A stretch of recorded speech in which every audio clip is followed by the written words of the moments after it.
Hello, welcome to Shmirchik Veterans Corner, where you experience all the unpleasantness that comes with me. So, where are we up to, right? We're up to, one second. Okay, very good. So, let's check this. We're up to, one second. Okay, so the sound is good. It's not cutting up, which is great. So, we're up to part 4, chapter 3, and we ended off yesterday where it spoke about how, let's go refresh our memory. Let's refresh our memory, my friends. How Osama bin Laden was complaining about how they're failures themselves, right? So, and then it went on to speak about how, by the end of 1996, bin Laden and Mullah Omar embarked on a venture that would secure the future of the newly created Islamic Emirate of Afghanistan, a country without industry or exportable goods. They made a deal with the Bubas, the Turkish drug lords, and the Albanian mafia to become the world's leading producer of number 4 heroin, the drug of choice in Europe and the United States.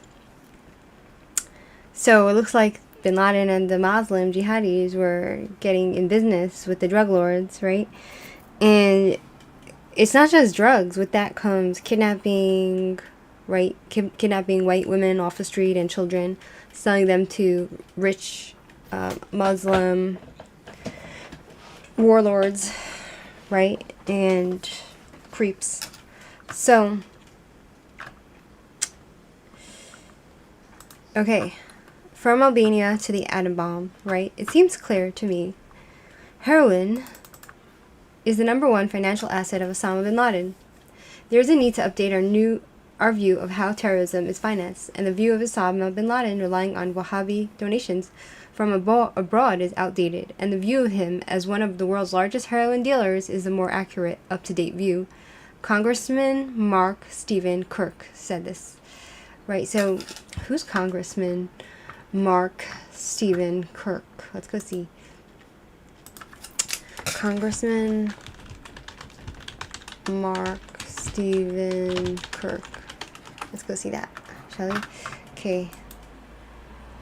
Hold up. Pressing the wrong things. So here, attorney and former United States Senator Mark Kirk. So he was a senator, but is he related to Charlie Kirk? Right? Early life and education, son Judith Ann. Right? Does he have kids? Born children? Spouse? Right? Children. Does he have kids? We don't know. It doesn't say. So, whatever. He's somebody in the Congress. He looks a little bit like George W. Bush, but let's go and continue, shall we? Hi, Wadis. May everyone Simchat Torah be blessed. Wonderful post this. I sent the last 2 or 3 episodes the message to my leftist friend who supports Hamas. They do not like Arabs at all. When they read these episodes, they are horrified. Everything was examined in great detail. I love it. You mean the videos or the book? So, we're making these drugs for Satan, America, and the Jews. If we cannot kill them with guns, so we will kill them with drugs. Fatwa of Hezbollah. So that's what Hezbollah said about the Americans and the Jews, right? So, I think Trump is pretty much right to say that, all these people that are doing drugs, the cartels, right, in Mexico and all that, they are like terrorists because their drugs kill people, right? It's a killer. The Afghans are selling $7 to $8 billion of drugs in the West a year. Bin Laden oversees the export of drugs from Afghanistan. His people are involved in growing the crops, processing, and shipping. When Americans buy drugs, they fund the jihad. Joseph Bodansky, director of the Congressional Task Force on Terrorism and Unconventional Warfare, 1998.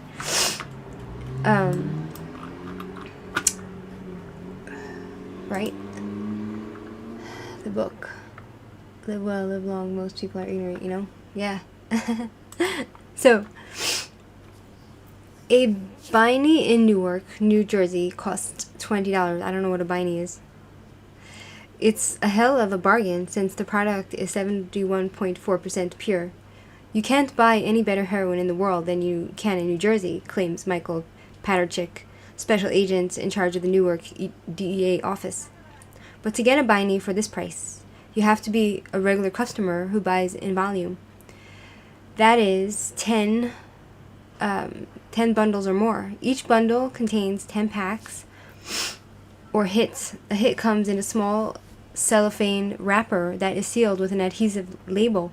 The label bears the biny brand name and the advertising logo, a murky image of the great Emir of the Mujahideen with his long beard, prominent nose, dark eyes, and white turban. Unlike the old nickel and dime bags of hash and grass, these packs have been factory packaged for mass consumption in the manner of old-fashioned penny candy. So I guess they put it in little, wraps of candy like that. Interesting.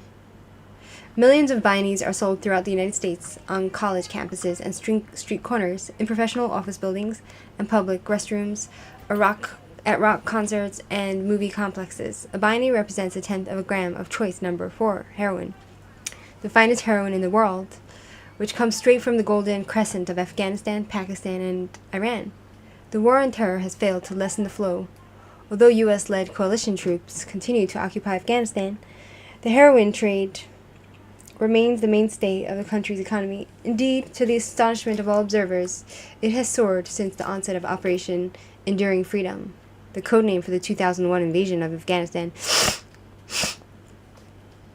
In 2004, according to the United Nations, opium poppy cultivation in Afghanistan rose by 2/3, climbing to 320,000 acres and producing a yield of 4,200 metric tons.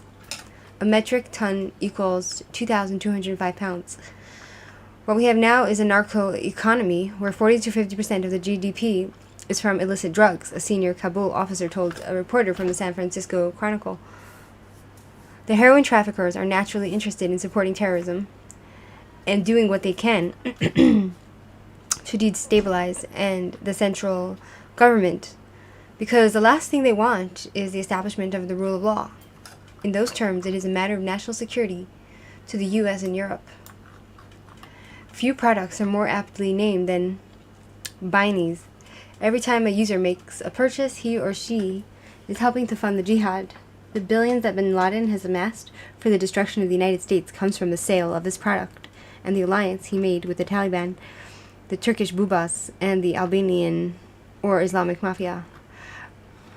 Right, so that's interesting because so that's happening in Afghanistan and all that, but, and it's being trafficked to America. But you have in, for instance, in Iran, if you get caught with any kind of drug, they kill you. The same with in any other so-called Muslim country. I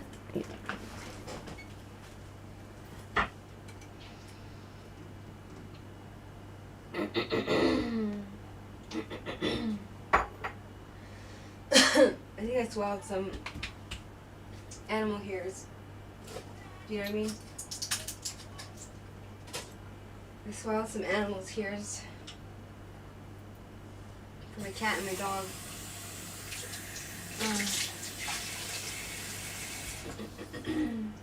Right? 1 second.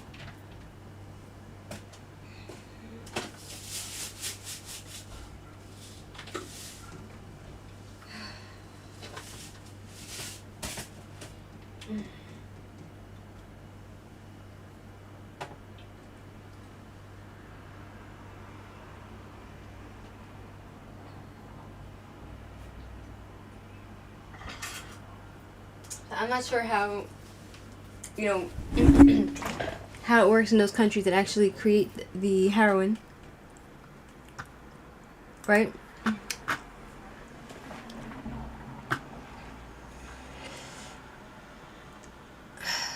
They do not like Arabs at all. When they read these episodes, they are horrified. Everything was examined in great detail. I love it. Yeah. The pods are cut vertically to extract the opaque milky sap, representing the corset's form of opium. As it thickens, the extracted sap was transformed into compressed opium gum bricks for transport. I hope sharing this information isn't problematic and it's sick. Drug trafficking goes from Afghanistan to Europe via Iran and Turkey. That's wild, because in Iran, if you get caught with drugs, right? And prostitution and child abuse are also exploited by the trafficking mafia to maintain this perverse system. Yeah. So, continuing on. In 2004, the FBI announced that among the ethnic Albanians, there is a group of radical Muslims who have replaced La Costa Nostra, LCN, as a leading crime outfit in the United States. Few, including national press journalists, took heed of this startling announcement. Most Americans continue to watch Sopranos and to believe that organized crime activities, including prostitution, gun running, labor racketeering, and drug trafficking, remain the domain of established Italian crime families. But this is no longer the case.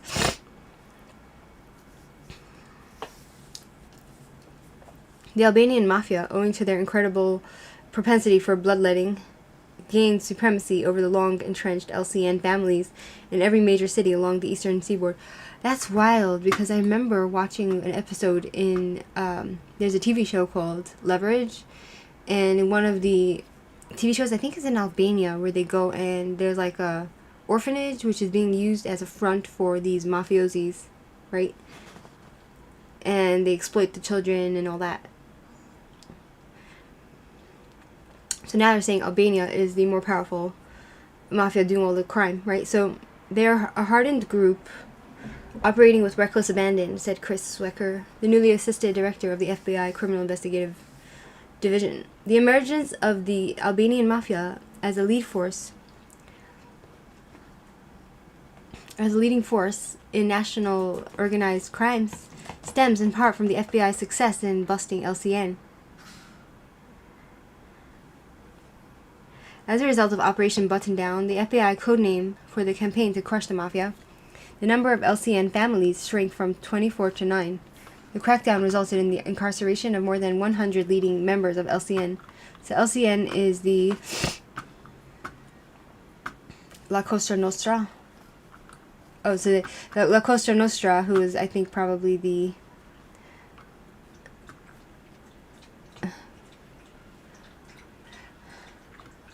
I'm getting lost, my friends. I don't know who's who anymore. Right? So,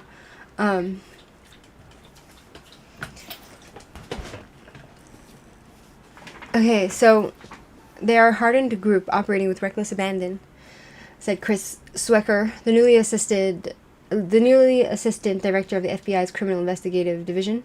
The emergence of the Albanian mafia as the leading force in national organized crime stems in part from the FBI's success in busting LCN.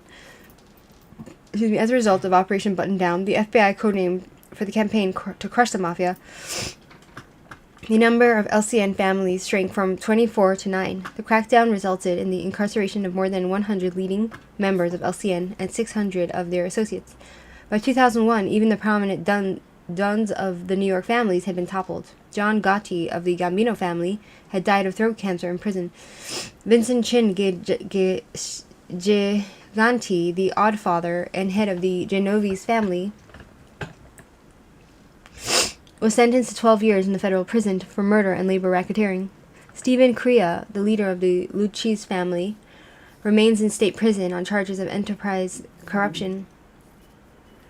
Alfonso Aliboy Persico, the Colombian family don, was in a federal slammer for gun possession and loan sharking.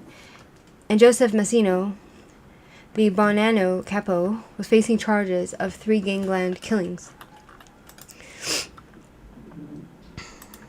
The busts left a gap that was filled by the Albanian mafia. Many had worked as enforcers for the LCN families. Zef Mustafa, for example, had served as a chief clipper hitman for the Gambinos. Mustafa's capacity for violence was only equaled by his love of liquor. He drank from early morning until late at night, often consuming 2 or 3/4 quarts of vodka a day. While Gotti remained in prison, Mustafa used the resources of the Gambinos to organize a $650 million internet and phone heist by the use of porno websites and 1-800 sex numbers. He was arrested in 2002, pleading guilty to fraud.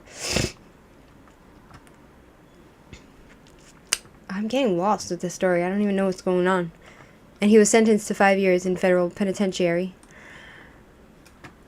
Abedin Dino Kobiba also served as a hitman for the Gambinos. Dino was so skilled at his craft, including the art of making bodies disappear, that he was contracted out to the other crime families.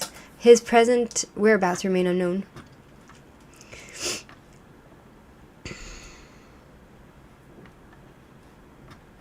So nobody knows where he is. The ruthless indifference of the Albanian mafia to murder was evidenced by Simon and Victor Dide, 2 assassins for the Gambinos. The 2 hitmen shot a waiter at the Scores restaurant in New York to express their displeasure at the quality of the service. Wow. For good measure, they also shot the bouncer before he could utter a word of protest. These people are murderers. By 1990, radical Muslim emigres from Albania became the kings of the drug underworld. Skender Fici, how do you say his name? Operated a travel agency in New York that served as a front for $1 billion business in narcotics. Fici worked closely with his fellow countrymen, including Ismail Liva. Caught with a stash of more than $125 million in heroin, Fici and Liva issued a contract for a hit on the New York detectives who had arrested them and the federal prosecutors who had placed them in prison. This is in 1990. Wow. Daut Kadriovski, yet another member of the Albanian mafia, escaped from a German prison in 1993 to establish a heroin business in the Bronx. By 1998, Daut's business became so lucrative that he set up branches in Trenton, Philadelphia, Washington, D.C., Richmond, Detroit, Chicago, and other cities throughout the country. In addition to the Italians, other mobsters confessed to being afraid of the Albanian mafia. Speaking anonymously to a reporter from Philadelphia city paper, a member of the Kielbasa Posse, an ethnic Polish mob, said that the Poles were willing to conduct business with just about anybody, including Dominicans, blacks, Hispanics, Asians, and Russians, but refused to go anywhere near the Albanian mafia. The Albanians are too violent and too unpredictable, the Pole said. The Albanian mafia had also gained ascendancy over all other criminal organizations in Europe, where it has become the chief perpetrator of drug smuggling, counterfeiting, passport theft, forgery, trafficking in human body parts, sex slavery, abduction, and murder. Oh my God. Cataldo Moto, Italy's top prosecutor, maintains that members of the Albanian mafia pose a threat not only to the people of his country, but to all of Western civilization. Wow, these are real bad guys. Even worse than the Italian mafia, looks like. And even worse than the Gambino family and all these people. These are bad, evil people. And that's very frightening. Very scary, my friends. Access is restricted. Turkish mafia bosses work together with the Albanians, the Sicilians, and the Italian mafia. Many of them have been arrested in Europe. Wow. You're sending me videos. Hi, Motorhead. How's everyone doing today? Okay. It's Nikati Arabachi, one of the key figures in the prostitution trafficking network, and all of those men have connections with grooming gangs in Europe, Pakistani street dealers in London, and they finance all Islamic gangs. This is so frightening.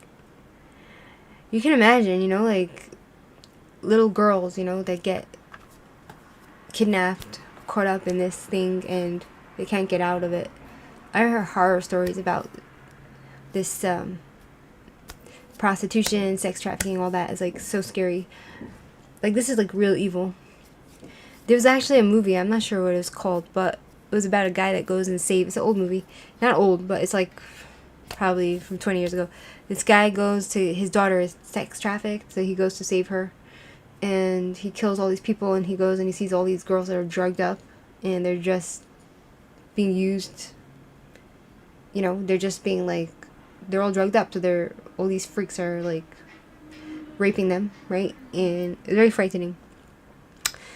And I watched like some of these like movies that they make, it's so scary. And then you have what was the other movie I watched?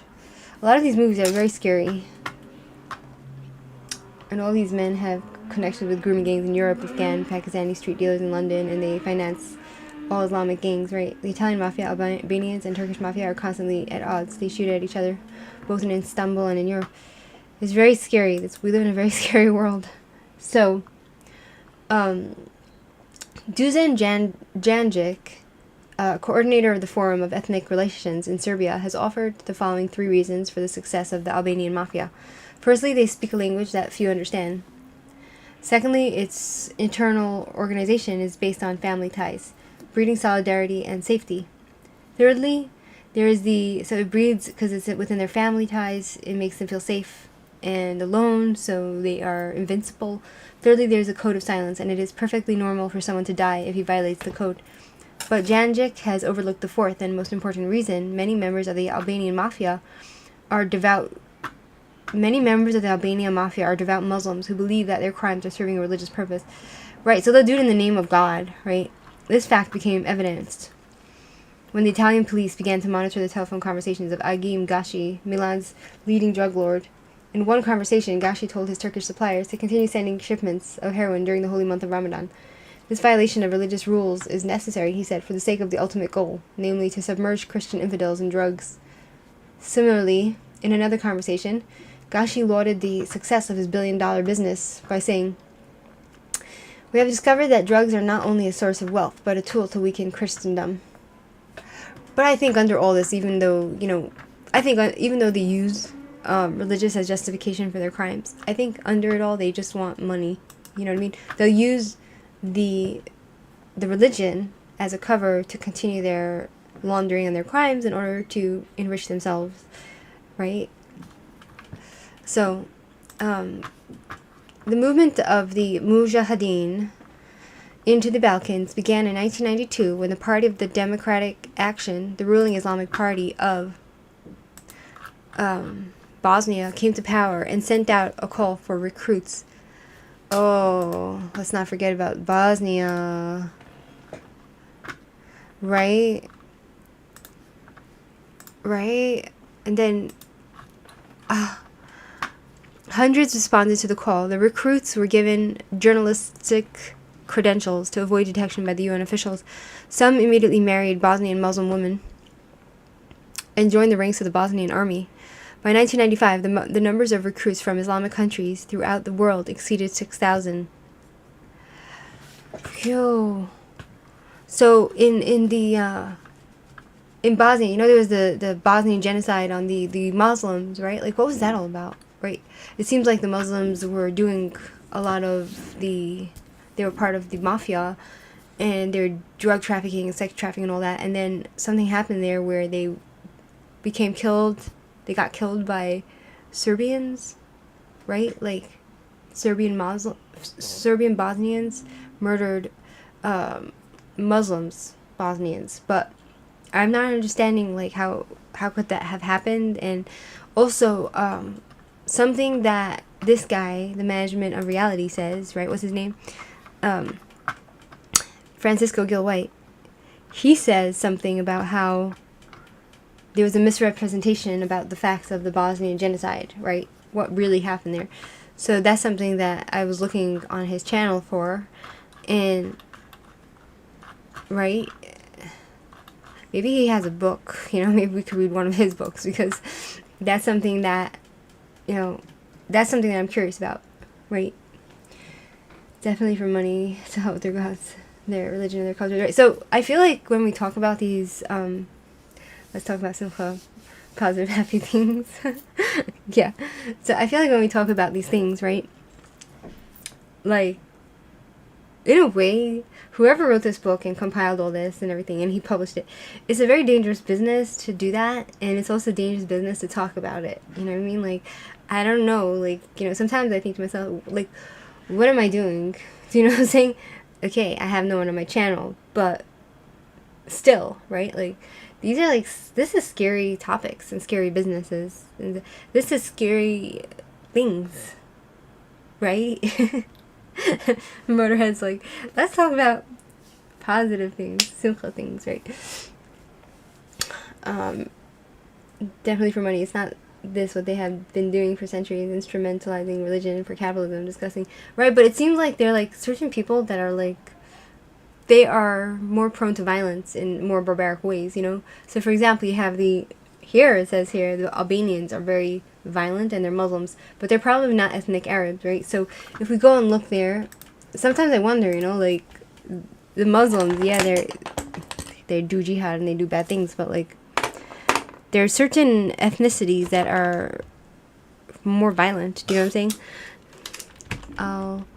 Albanian, Muslims, Arabs. Right, so Islam in Albania. According to the 2023 census, Islam is the largest religion, with the majority of Albanian population identifying as Muslim. Right, the Ottomans, through their admission and military, brought Islam to Albania. In the first few centuries of Ottoman rule, the spread of Islam in Albania was slow and mainly intensified during the 17th and 18th centuries. So, what is their ethnicity? What is the Albanian Muslim ethnicity? Albanians are a unique people group from the Balkans that just trace their ancestry back to the ancient Illyrians, who were colonized after the 7th century BC by the Greeks. Albanians are native residents of Albania, Kosovo, North Macedonia, Montenegro, and Serbia. So, it seems like they're a different ethnicity. Who's the Illyrians? Let's go see that.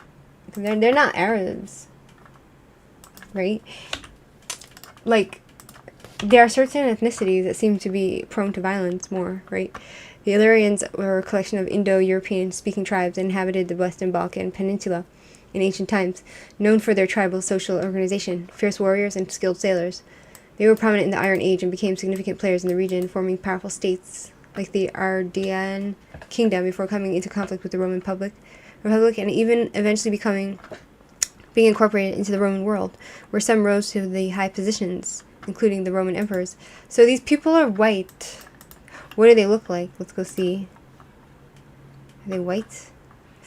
They're European. They're from Albania. What's their color? What is their color?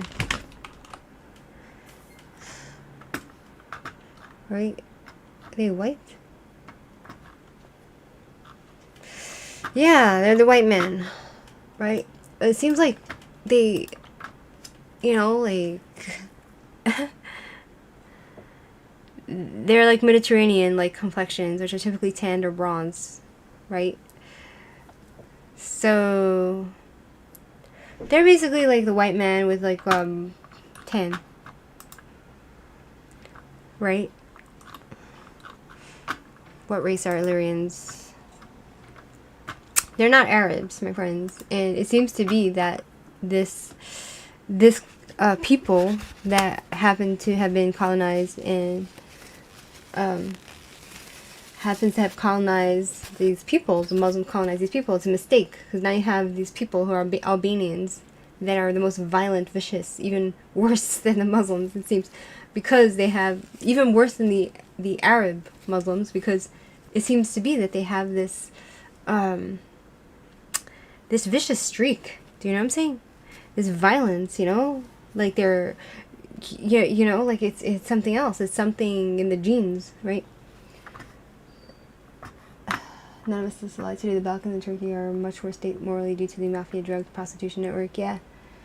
And I think it's also because, you know, Albania has been exposed to a different culture for hundreds of years, going back to their ancient civilizations, right? And so they have probably a more sophisticated way of thinking, and then add Muslim on top of it, it makes them even worse, right? It makes them more vicious than the native Muslim, which is the Arab, right?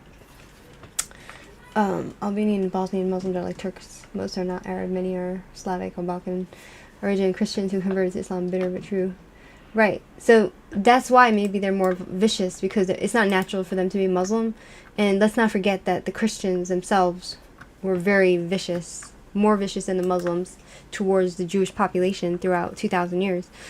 My rabbi's daughter is getting married. Chabad Mazel Tov. What's their name? You don't have to say Mazel Tov. Maybe I know them. Mazel Tov, Siman Tov, Mazel Tov. Yehilanu l'chol Yisrael. Siman Tov, Mazel Tov, Siman Tov. Yehilanu l'chol Yisrael. Ay, ay, ay. So happy for them. I hope that they have a good marriage. They should raise their children to do Ma'asim Tovim and to be light unto Klal Yisrael and Shalom Al Yisrael. Right? May they have nachas from their children, from their kindlach. Even in Turkey, there are millions of people in Macedonian, Kosovian, Albanian, Greek, Rum, and Armenian descent. Blue-eyed, fair-skinned European converts. Yeah. Very white at that. Eastern Europeans are whiter than Italians and Spaniards. The Bashkirs are pale-skinned, red-haired, but Muslim converts. Ellie from Russia, her family's Muslim. You're showing me, I'm scared to see what you're sending me. Years old, she fed all her family. She had 8 children. 3 of them died when they were small. So she has 5 children. Right, so they're not naturally Muslim. It's not natural for them. They're just using it for, you know, they're just using Islam as to make money, you know. Anyway. But the viciousness there, you know, the coldness, the callousness, it's there, you know, and it's not, I don't think it's the viciousness like what we're reading in this book. It's not to the degree of the native Arab Muslim, you know what I'm saying? Like the original Muslim who was an Arab. I don't think it's the viciousness, you know, okay, the Muslims, they're vicious, but this is sophistication on top. It's callous, it's cold, and it's a sophistication, which makes it even worse. Do you know what I'm saying? Her father is of Soviet Uzbek origin, Kazakhstan, yeah, a Kazakh, you know, the Kazakhs. There's Kazakhstan and then there's the Kazakhs. Is it the same country? I don't know. I don't know my history, my friend. Anyway, where are we? So,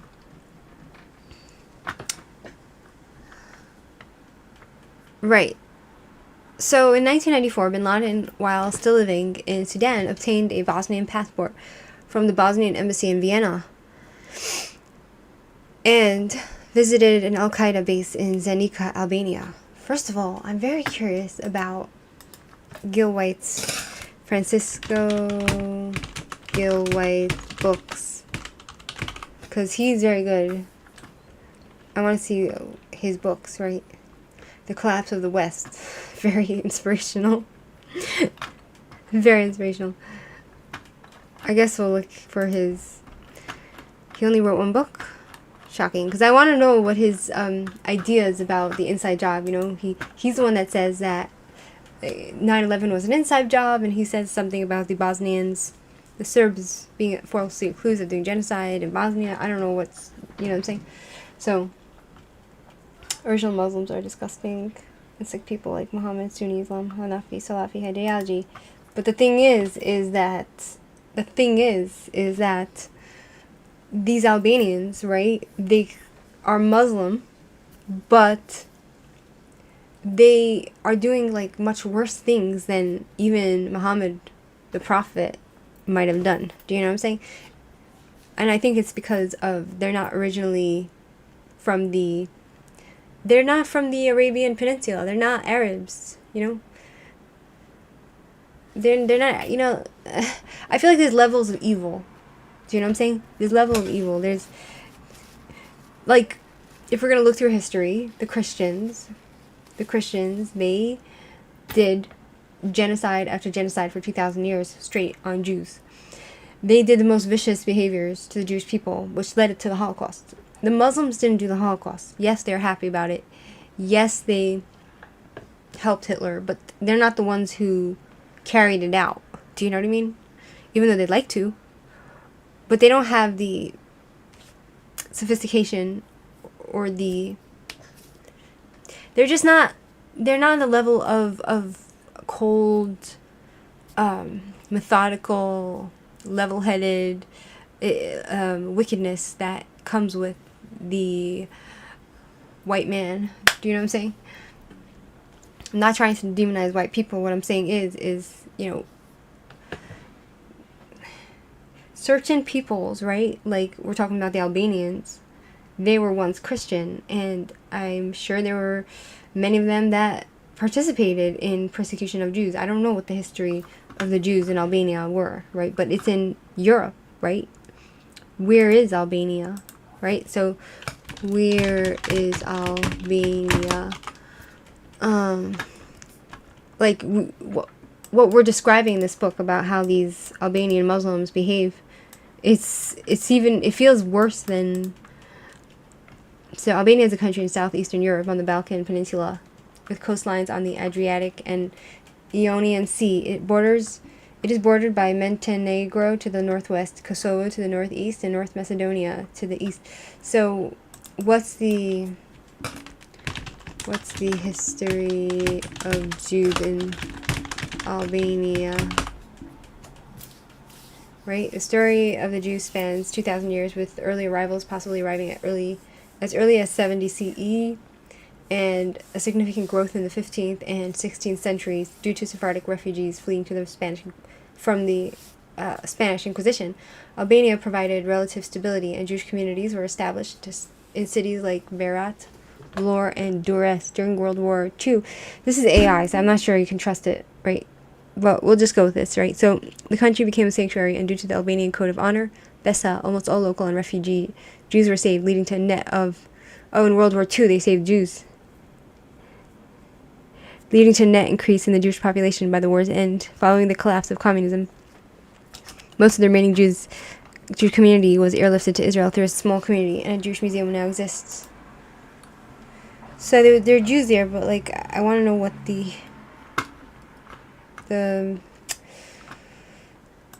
Vashem talks about it, right? Like, the Jews of Albania maintained contacts with the Jews of all these places, Greece, and relied on these larger, more established communities to periodically provide a rabbi, cantor, and mohel. Before the 1930s, some 200 Jews lived in Albania.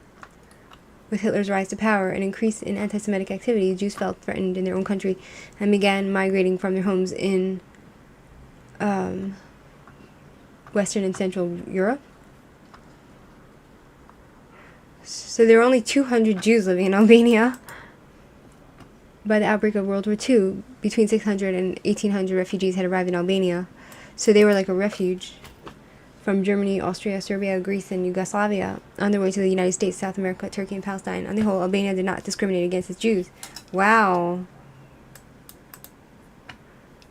Due to Albania's liberal visa application process, Jews began coming from all over Europe. And once the United States closed its door to them in 1938, and the Italians invaded in 1939, they realized that they would have to stay in Albania for the duration of the war. They did not realize at the time how lucky it was to have ended up there. Wow. So Albania was like a neutral, like they even let Jews stay there. The righteous of Albania. So there was actually people in World War II that saved Jews, and they didn't discriminate against them. So then, you know, what was the, let's see, did Albania persecute its Jews for 2,000 years? Right? No, Albania did not persecute its Jewish population for 2,000 years. In fact, it was a historical refuge for them. The Jewish history in Albania dates back 2,000 years, and the country is known for protecting its Jewish population during the Holocaust by hiding them and saving them from Nazi persecutions. Was there any pogroms, right? Were there pogroms in Albania for 2,000 years? Seems like Albania is like, it's like, what's going on there now? Right? Republic of Albania. There is no pogrom, crime, offensive persecution whatsoever performed by Albanians as a native population in their country against Jews.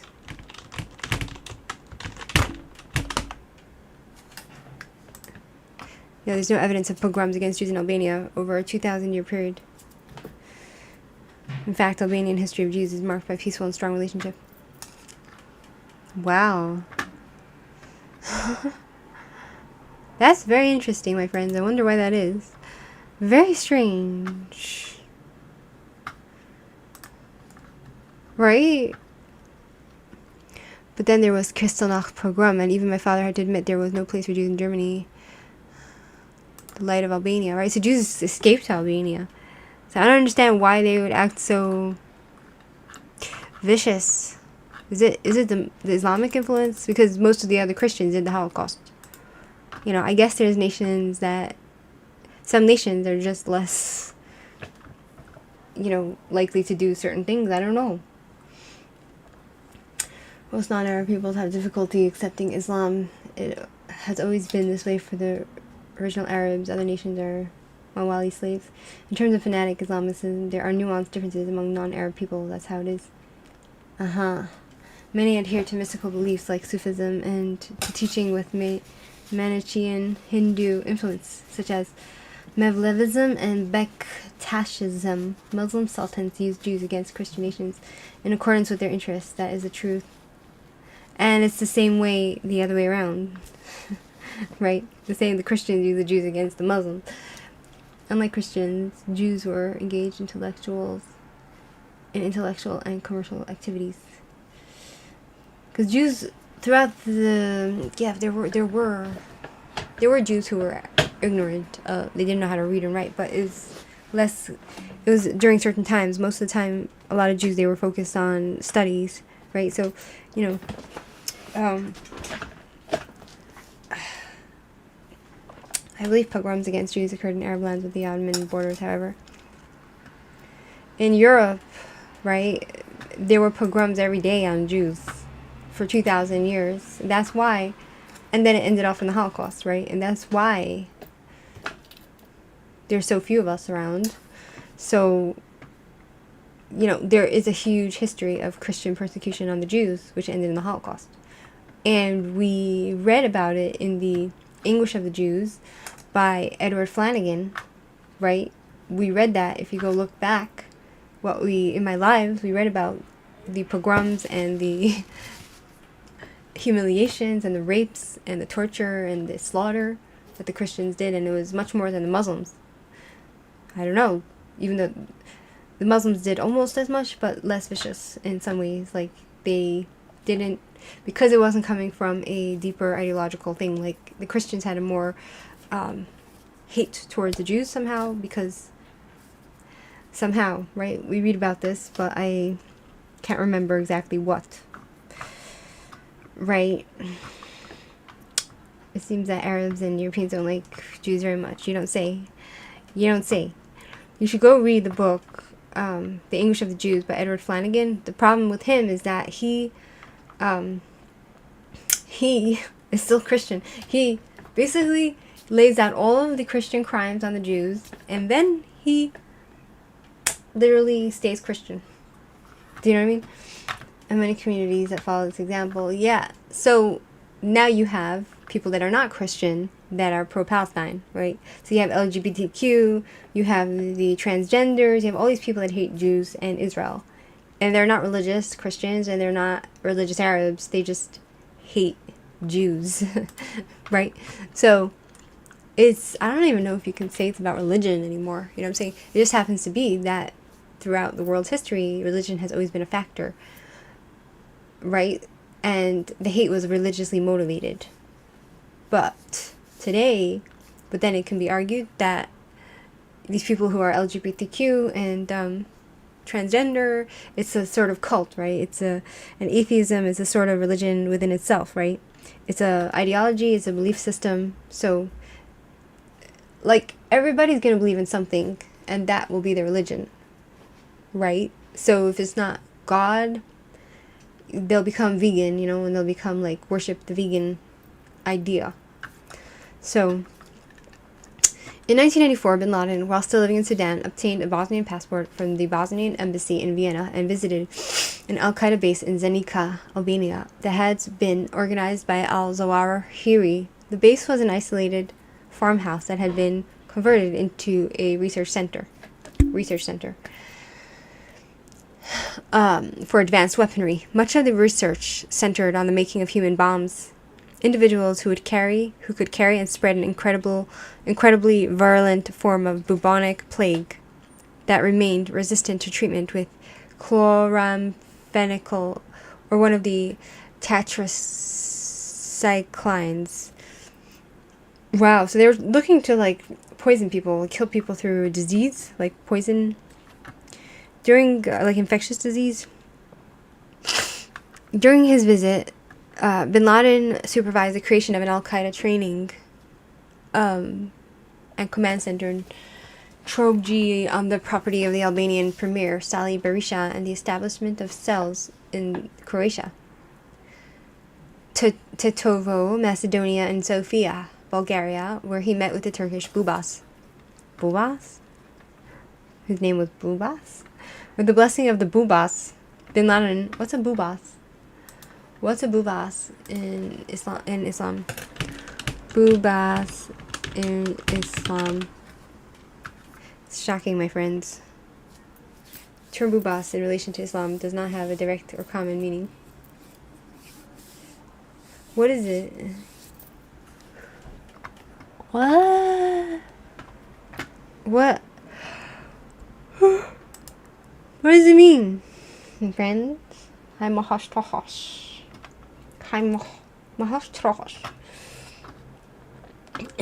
Pierce. And many communities that follow their example, more Makorehani. There are people who are comfortable in the ambiguity in between. No, not everybody will gravitate towards belief systems per se, right? They're gonna want to believe in something, right? The country of Kosovo, a Muslim majority nation, just recently joined the Abraham Accords. Really? Ottoman Empire took Kosovo and most of Albania in 1455. Right, that's what Wadis said, right? Those are in the minority. There are also those who harbor hatred towards Jews based on non-religious sources. A new group has emerged again from Europe.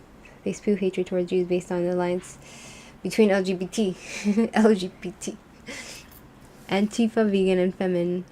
I don't think the Chinese, Japanese, or Koreans, nor many Central Asian countries hate Jews. I saw one Japanese guy. There was a family going on vacation in Japan, and an Israeli family, and this Japanese was pro-Palestine, and he was so funny because he was saying "Free Palestine" with his accent, and it just sounds so off. Do you know what I'm saying? It's like, what are you doing? Do you know what I'm saying? Those who are able to sit comfortably in flux as a minority, most will gravitate to belief systems. Yeah, so I read good books, my friends. When I read, which is not a lot, when I read a book, which is not very often, I pick the good books. Do you know what I mean? So, they wanted to, do the bombs, human bombs, to make disease. With the blessing of the Bubas. I don't know what Bubas is. Bin Laden also set up a laboratory in Hilat Koko. This guy's a monster. This Bin Laden, right? Within the Turkish-held region of northern Cyprus for the testing of nuclear material, including the enriched uranium that had been secured for him by Jamal al-Fadil.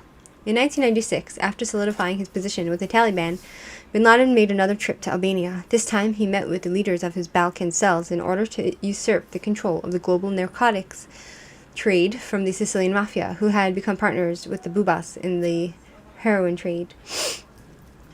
For nearly 40 years, the Bubas controlled the flow from Afghanistan through northern Iran and Turkey to Sofia, the capital city of Bulgaria, while the Sicilians transported the products to Greece and Yugoslavia for shipping to Western Europe and elsewhere. It was a highly lucrative arrangement. For decades, on any given day, one could find agents of such illustrious Sicilian dons as Luciano Leggio, Salvatore Reina, Bernardo Provenzano, Nito Santa Paola, and the Farrer brothers negotiating terms of the latest shipments from Afghanistan. to the opulent lobby of the Hotel Vitosha in Sofia. But these heady days had come to an end. The Sicilian began to encounter a difficulty moving the shipments from Bulgaria because of the prolonged conflict in what once had been Yugoslavia. To make matters worse, the key suppliers of the product, the powerful Afghan warlords, including Gul Buddin Hek Matyar, had been driven from power by Mullah Omar and the Taliban. See, I don't understand what I'm reading. The warlords and Afghan warlords are getting into fights, and it was obstructing the shipments and all this stuff. Like, I can't follow, my friends. So, in the midst of these developments, the Albanians began to take over the drug trade by carving out a new smuggling route into Western Europe that would bypass the peninsula's war zones, known as the Balkan Route. It ran from Bulgaria through Kosovo and into Albania, Greece, and Yugoslavia. From there, the route continued through Europe and to the United States. In 1990, the Hungarian police confiscated 14 pounds of heroin from Albania's smugglers. By 1994, the Hungarian police confiscated 14 pounds of heroin from the Albanian smugglers. By 1994, the amount rose to 1,304 pounds. The Sicilian mafia, like its counterpart in the United States, became by and large a thing of the past, a power that had been spent. Proof of this was evidenced by the ability of the Albanians to infiltrate and gain control of various branches of the Sicilian organization, including Sacra Corona Unita, Holy United Crown, in Apulia, just across the Otranto Canal from Albania. And they took over the prostitution racket in Italy before the once great dons could utter a word of protest, let alone squeeze a trigger. During his 1996 visit, bin Laden forged a working relationship between the Albanians, the Turks, and the Taliban. The arrangements were suitable to the Bubas, who were pleased to work with fellow Muslims rather than Christian infidels. So Bubas was like a Muslim warlord or something of traffickers, and bin Laden realized the precariousness of reliance upon one supply route from Afghanistan to the west. The flow of product along this route remained contingent upon the cooperation of Iran and a degree of stability in Kosovo, and so he made arrangements with the Chechen brothers, Shamil and Shirvani Basayev, to reestablish the so-called Abkhaz drug route. This Abkhaz route led from Afghanistan through Korog in Tajikistan and Osh in Kyrgyzstan, along a treacherous mountain pass to the Vidensky Rayon in Chechnya. From this location, Abkhaz trucks and Mi-6 helicopters would transport the heroin to the port city of Sukhumi in the breakaway Georgian province of Abkhaz, where it would be loaded on Turkish ships and shipped under the watchful eye of the Bubas to the port of Famagusta in northern Cyprus. Here it also would be broken down into small packets by the Albanian mafia for distribution throughout the world. Wow. So it's like a whole thing, my friends. You know, I wonder if that's one of the reasons why Putin went crazy on the Chechens, right? And he still couldn't crush the Muslim Chechens, right? Like, this stuff, it's dark, my friends. You know what I'm saying? Where are we? One part of me supports China's secular side, which prevents the spread of Islam and Christianity in response to all the cruelty happening in the world. In a city in China, if you go there, most likely no one will try to attack you with prejudice. The world is a strange place. Fun fact, Kyrgyzstan's national dish is horse. Horse? That's not nice that they eat horse. That's not nice. By 1997, opium production had risen, and the revenue began flowing into Taliban treasury, $5 to $6 billion per year. You're the queen of geopolitics. Not really. No, I'm not. I don't even know what I'm reading, my friends. Like, I am lost. I am reading, but I don't understand anything that I'm reading. To me, this is all just a mess. It's just like I'm losing track of who's doing what, where, all this stuff. So I don't know what's going on. So I'm not the queen of geopolitics. I won't even remember what I just read tomorrow. And if you want to know who's queen of geopolitics, Rebecca Sparcef is the queen of geopolitics, and Tom Nash. Tom Nash, go look the Nash Report. Go look on his channel. He's also the king of geopolitics. And there's another lady who's she's a ex-Muslim. I forget her name. She's also very good, but she barely posts videos. I forget her name. And it's disastrous for some money. The readings are certainly dense. You're the queen of it because you teach us. Yes. Yeah, Rebecca. But she's not as nice as you. She's not as nice as me. I could be mean, you know. We had this discussion the other day, right? When we were discussing why I only have men on my channel. And that could be because women don't like me. And I don't know who Rebecca Barcef's revenue is. I don't know if it's males or females or both, right?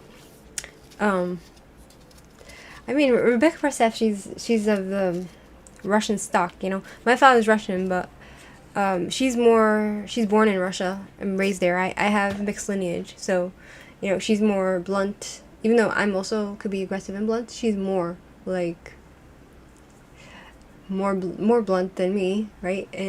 But her line of thinking and the way she thinks and the way she talks, it's very much in line with the way I was brought up, with the sarcasm and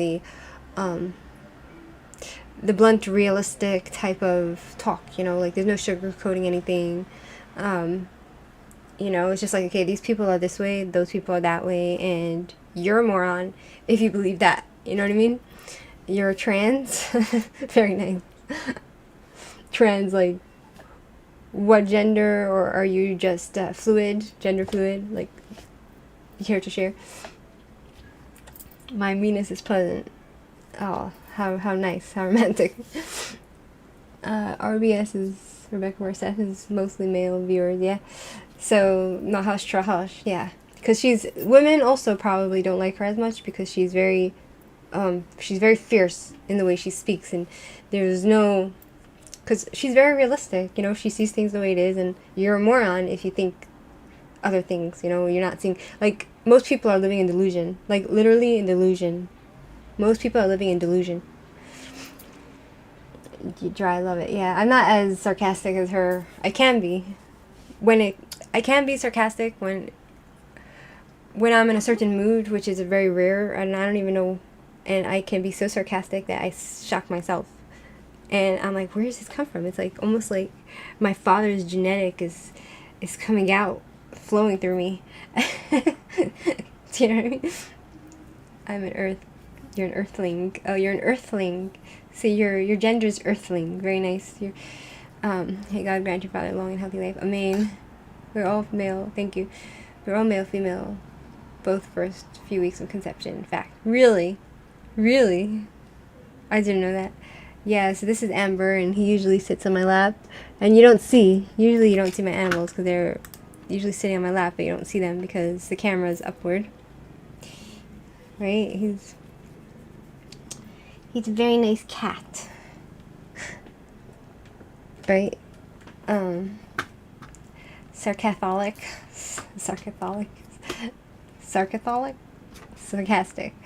Motorhead, yes, all males are female until they're male. Yeah, so back to Al-Qaeda and the, what's going on here, which I can't follow, my friends. As soon as bin Laden returned to Afghanistan, heroin began to flow into Sofia and Famagusta at the rate of 6 metric tons a month. The international market rapidly became saturated. Business boomed, while prices dropped. By the end of 1996, prisons throughout Europe became filled with drug dealers from the Balkans. Wow. In Germany alone, more than 800 Albanians were incarcerated on possession of an average of 124 grams of choice number 4. Tony White of the UN Drugs Control Program observed, "They, the Albanian mob, are more likely to use violence than any other group. They have confronted the established order throughout Europe and pushed out the Lebanese, Pakistani, and Italian cartels. So what is it about the Albanians that makes them so vicious and scary and dangerous, right? What is it, my friends? Like, what is it that made them so violent? Right? Insta. Aikila? What's Aikila? Okay, prior to bin Laden's exile from Sudan, the heroin that came out of the Golden Crescent was low grade number 3. It was a product that was good enough only for smoking or snorting. I don't know how people like snort stuff up their nose. Like, isn't that like really painful? I shouldn't ask because I don't want to know, right? There I go snorting, right? So the production process of heroin began when the petals from the poppies fell, opposing egg-shaped seeds pods. The pods were sliced vertically to extract the opaque, milky sap that represented opium in its crudest form. As it darkened and became thicker, the extracted sap became compacted into bricks of opium gum for transport to refineries. At the refineries of the Hekmatyar and those of other warlords, the opium gum was mixed with lime in huge vats of boiling water. A precipitate of wastes sank to the bottom, while the white morphine rose to the top. So, the morphine was skimmed from the vats, reheated with ammonia, filtered and boiled again until it became reduced to a brown paste. The paste was poured into mounds and dried in the sun. The finished product was now ready for transport to the Bubas. But the market now called for number 4, that could be mainlined into the veins of the ultimate high, or skin popped by yuppies for an experience that was better than sex. Skilled chemists working in sophisticated laboratories were required for the production of this product. Oh. The opium paste had to be placed back into vats, reheated and processed with the acetic anhydride for 6 hours in glass containers to form diacetyl and sink. I don't want to know about this stuff, man. The heroin became further refined by filtering it from the sodium carbonate solution through activated charcoal and purifying it with alcohol. The product was now reheated to evaporate the alcohol. Next came the tricky part, as the heroin was mixed with either ether or hydrochloric acid, a process that could produce a violent explosion if handled by an improperly trained technician. The end result was number 4 heroin, a fluffy white powder that would be shipped in 20 to 100 kilo packages. Wow. So these people like really, drug lords, these people. And I'm sure bin Laden used it. I'm sure these people who, were making the drugs were using it. Because I know there's like a rule for them that they don't use it, but I'm sure they did use it. You know what I mean? Like, and I remember watching, what was that TV series called the Breaking Bad, right? And I think I was watching with my ex, and I was watching Breaking Bad. I don't remember when I was watching it, because I wouldn't have watched it myself because it was just so bad. It was so violent, and there's so much blood and gore, and it was just so, the drama just kept going on, and it was just too much drama and too much gore, blood, heavy toxicity, and so much darkness. It's such a dark show. I don't know why they make it, you know what I'm saying? And people that enjoy these shows, like, I don't know how they go through life and not have nightmares. Do you know what I'm saying? So, Moshka Captain Morgan whiskey used by my rabbi. Oh, Moshka Captain Morgan whiskey. Right, so, like, so when I watched Breaking Bad, and the guy had to go and make the drugs, and like he did it somewhere in the desert, and I'm not sure what kind of drugs he was making, but he had to make it like into crystals, clear, and there was one guy that came and tried to, there was a lot of murder right in there, and they had to get rid of the bodies, so they made a big mistake, and they put it in the bathtub with the acid to disintegrate it, and it fell through oh my god, it was like, what am I watching? Do you know what I'm saying? Like, this is who these drug lords are. It's like so frightening. It's like, and the guy, he was a chemist, so he knew how to do it, right? And at one point, this druggie wanted to learn the recipe, but he knew that as soon as he would tell this druggie the recipe, the drug guy would kill him. So he created it in a way where he made an explosion, right? Like what's written here, you have to know how to make it with these chemicals in order not to make an explosion. And he basically made an explosion and he escaped at the last minute, and the guy got killed. The guy who was trying to get his recipe, right? This stuff is like really dark and frightening, right? Where are we? Where in the States are you, Motorhead? Cyprus is still the same day a center of gambling, drugs, and prostitution. Many porn companies and gambling revenues are concentrated there. That's terrible. More drugs in America, mostly white people on meth. Right.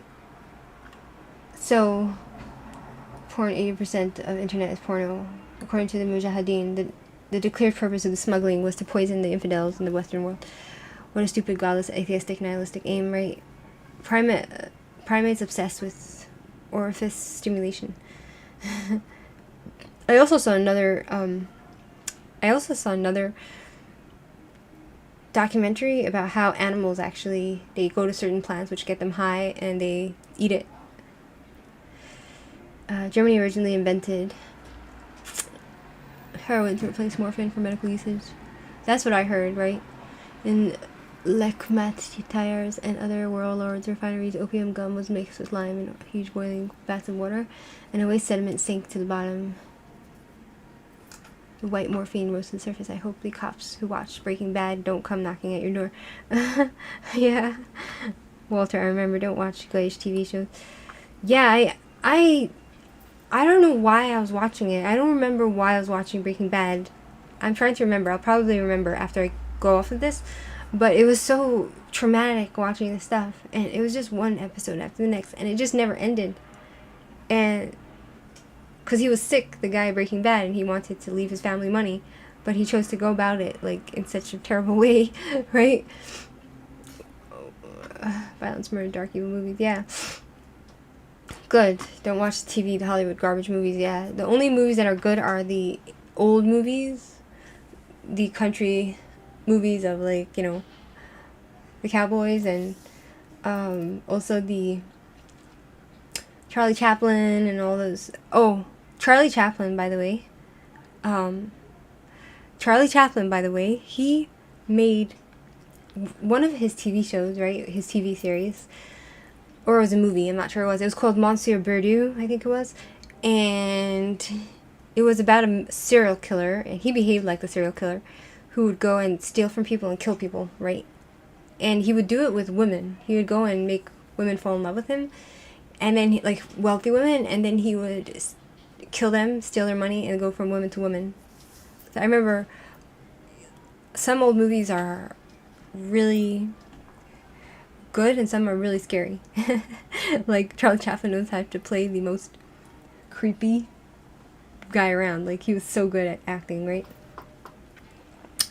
You shouldn't bring anything related to Netflix series or movies into the house, sis. Stop watching. I don't watch those TV shows. The only TV shows that I'll watch is, like, I'll only watch old TV shows, like, from, Psych is fun, is funny. The Mentalist was good. Elementary, no, that wasn't so good. I watched a couple of episodes. I liked Sherlock. Which was the other one? Was Sherlock. It was, I only watched a few stuff. I don't watch much stuff, right? So, funny stuff, you know, like Sherlock is not so funny, but it's very good, very stimulating. I watched, what else did I watch? Leverage, I like some TV shows are very good, you know. I like Lie to Me. I love to watch Lie to Me. Very good. I like to watch crime shows, you know. Like, I like to watch crime shows, right? Like Psych and stuff like that. I started watching Bones, but it was too boring, right? In Florida, gotta go bye, yalla. Bye. Oh my god, cleanse your mind of these vile traumas and memories. Rotten hypocrites, Jews, run part of Hollywood ghouls. Shanda, they make money off of that. It's a real Shanda. Okay, one point, I only watched Star Trek: The Next Generation. It was an extremely calm series. Everything nowadays is garbage. Yeah, so I like to watch like City Lights, right? One of my favorite movies. That Charlie Chaplin movie, City Lights, was very, very moving for me. I like to watch some old movies. Very moving for me. A lot of fun. Okay, let's continue the story. So we have here the fluffy white powder that would be shipped in 20 to 100 kilo packages, right? So, to meet the demand of this product, bin Laden established sophisticated laboratories near Kabul and recruited chemists from Pakistan, China, and the former Soviet Union. Within weeks, the facilities were up and running. Afghan farmers were now ordered by Mullah Omar to produce all the opium they could grow. The results was astounding. By 1997, the poppy harvest soared to 3,276 tons of raw opium, and revenue began to pour into the Taliban treasury at a rate estimated from $5 billion to $16 billion a year. A narcotics nightmare had been unleashed. By 1998, the National Household Survey discovered 149,000 new heroin users throughout the United States who required treatment for their addiction. 80% of the new addicts were under the age of 26. The average addict was spending from $150 to $200 a day to maintain this habit. Wow, it's a very expensive habit. While the heroin trade increased to new heights in the United States, it began to soar beyond belief in Europe. From 1996 to 2001, Europeans consumed more than 15 tons of heroin a year, twice the amount sold in America, and almost all of it, over 90%, came from Afghanistan. Although teachings of Islam are opposed to intoxicants, including alcohol and narcotics, opium now became traded at bazaars and marketplaces throughout the Islamic Emirate of Afghanistan. One of the best places to obtain heroin at a rock-bottom price turned out to be the town of Sangin, a 3-hour drive from the Kandahar. More than 250 shops that lined the main street sold wet opium in plastic bags and dry opium in large cakes. One trader boasted to UN officials of selling 62,000 pounds a year and amassing a gross income of $132,000. A double standard came to exist within the Taliban movement, the Taliban government. While the religious militia with leather whips in hand tirelessly patrolled the streets in pursuit of violators of the Sharia, the stalls of opium dealers remained open on every street corner, while executioners beheaded apostates, infidels, rapists, and murderers in the stadiums. Afghan drug merchants were permitted to sell their wares and become rich. The new drug lords drove their all-terrain vehicles, imported at great expense, through the miserable streets of Kandahar and Kabul that had become open cesspools, replete with rancid garbage and raw sewage. The stated purpose of the trafficking, according to the Mujahideen, was the poisoning of the Kafirs in the Western world. But there proved to be a blowback for the Islamic nations. By 1999, there were more than 2 million heroin addicts in Pakistan and more than 1 million in Iran. On July 27, 2000, Mullah Omar announced that his government had decided to ban the growing of opium poppies within the Islamic Emirate of Afghanistan. The United Nations applauded this announcement,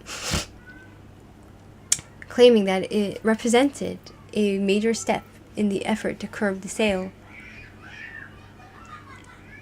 and distribution of heroin. After the enactment of the prohibition, a handful of farmers were arrested and their fields were destroyed. But the prohibition was merely a ploy to placate world opinion and to gain UN recognition of the Islamic Emirate of Afghanistan.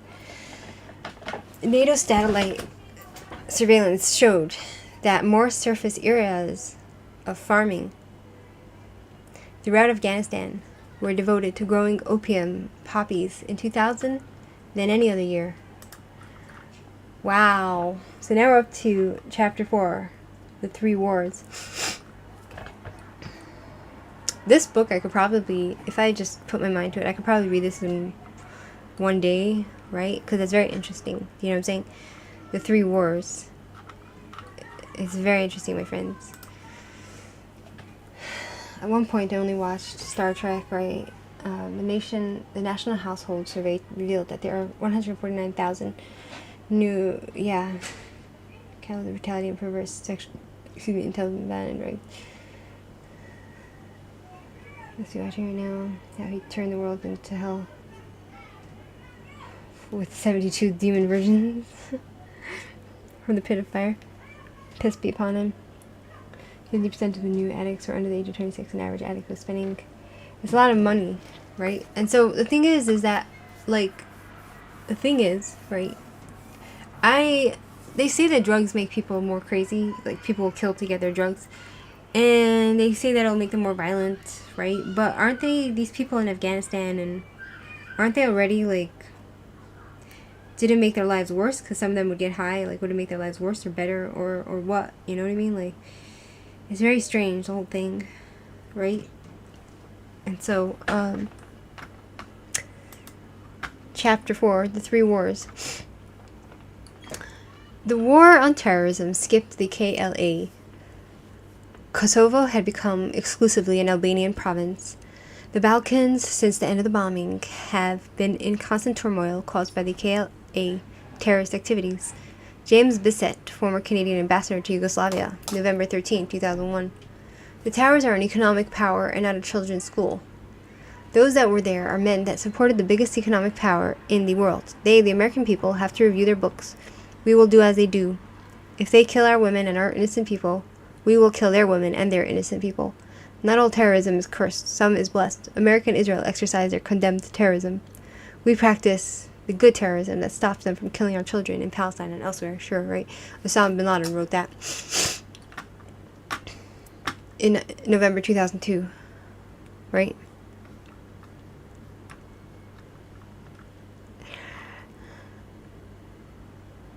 Okay, so the enemy in this war is not terrorism, but militant Islam.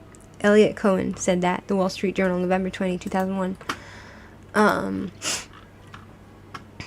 The billions amassed from the drug trade were used by Al-Qaeda to fund 3 wars. The first was the Taliban's struggle against the Northern Alliance, which proved to be costlier than expected since Ahmad Massoud, the lion of the Panjshir, was a gifted strategist. Every year, the Taliban forces would set out across the Somali plains to do battle with Massoud's forces, but never managed to achieve a decisive victory. Finally, as noted earlier, on September 9, 2001, bin Laden dispatched 3 assassins to the headquarters of the Northern Alliance in the northern village of Khwaja Boha. The assassins gained entry to Massoud by posing as journalists and set off a bomb, killing the celebrated general and 4 of his guards. The second war, funded by heroin. Where was this? Okay. See, I don't even know. I know Massoud is another terrorist warlord somewhere, and they went and killed some of his guards. The second war funded by, so that's what you call a war, right? The second war funded by heroin was the conflict in Kosovo. In 1997, bin Laden paid a 3rd visit to Albania to aid in the creation of the Kosovo Liberation Army, KLA. The purpose of the KLA was threefold: to reverse the efforts and to combat the war crimes of the Christian Serbs under Slobodan Milosevic in purging Kosovo of its Albanian population.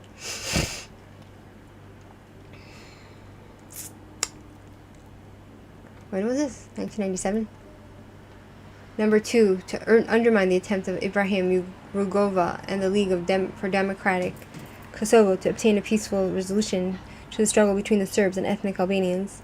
And 3, to unite the Albanian population of Kosovo, Macedonia, and Albania into Greater Albania. So you have here, what do you have here, right? So you have here the Christian Serbs under Slobodan Milosevic. Christian Serbs under, what's his name? Under Slobodan,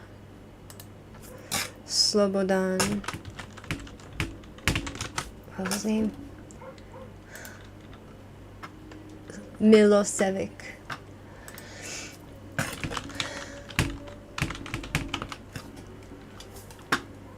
Right, he was a Yugoslav and Serbian politician who was the president of Serbia between 1989 and 1997, and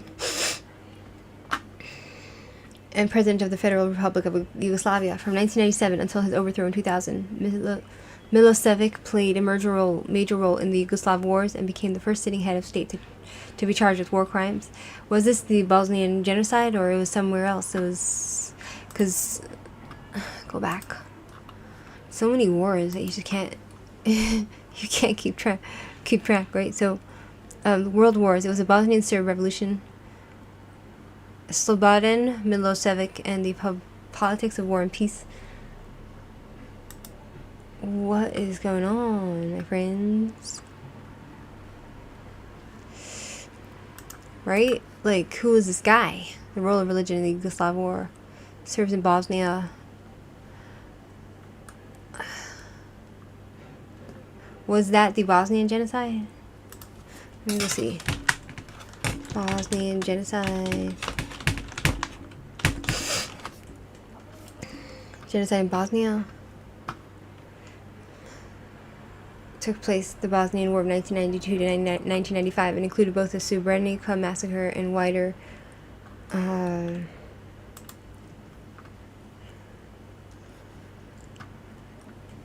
Bosnian genocide, right? So Yugoslavia from so there's like a whole thing here, right? Catalyst for the genocide.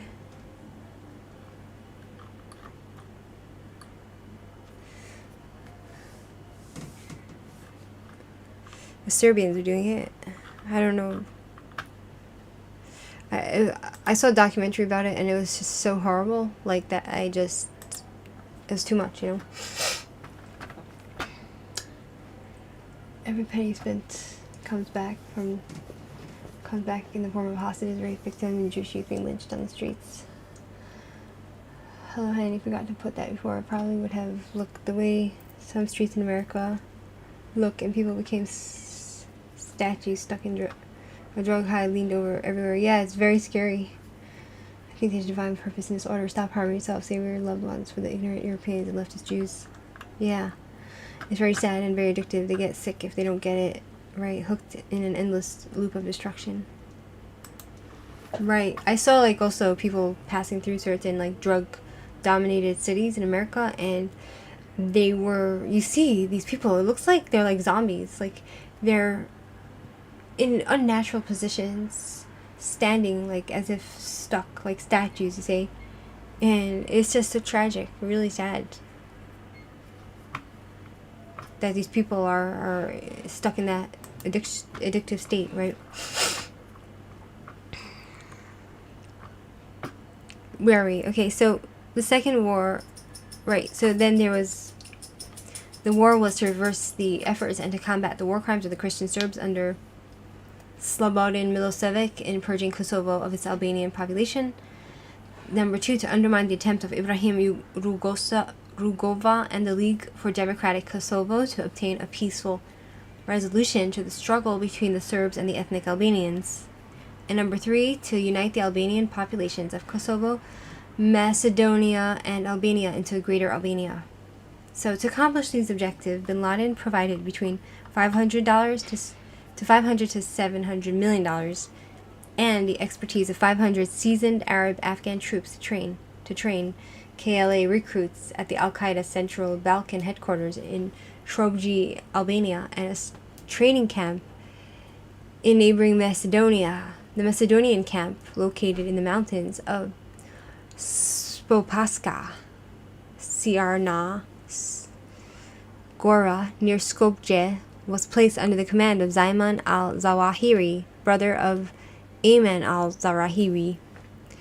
I wonder why it's turned off. At this point in the twisted history of Kosovo, the CIA and the Clinton administration began to view the KLA as an army of freedom fighters and offered aid in the form of military training and field advice. The United States, unbeknown to the American people, was now in league with a group that contained enemies who were intent upon its destruction. They were generally not the innocent people who had been targeted and attacked by the Serbs.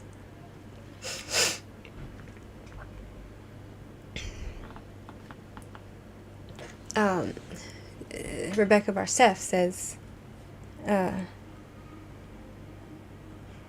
Rebecca Barseff, Dave Reboe, is J.D. Vance a closeted communist? Why did Qatar get a base in the U.S.? She's live now. You guys can go and look her up.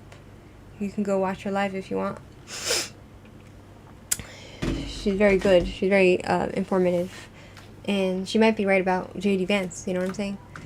So now we're talking about the people who, you know, it says here that the group that America is helping to fight against whatever's happening in Albania and with the Serbs and all that, America was helping them, but those very people were against America. And most Americans didn't know this. Right? So, I understand that thousands of women are raped. 99% of drug addicts have lost their sense of time and space, as well as body space awareness. Trapped in a terrifying madness, they are exploited every day by thousands of men. I can't even imagine. This affliction is also influenced in men perceiving themselves as women and in the emergence of many severe sexual impulsive disorders. Thank God I haven't put a single gram of drugs in my mouth. And my family is considered a great immorality. Right, so then you have people like Melania Trump, who she was going against the opium addiction, right? And she wanted to go against the drug problem in America. That was her cause, right?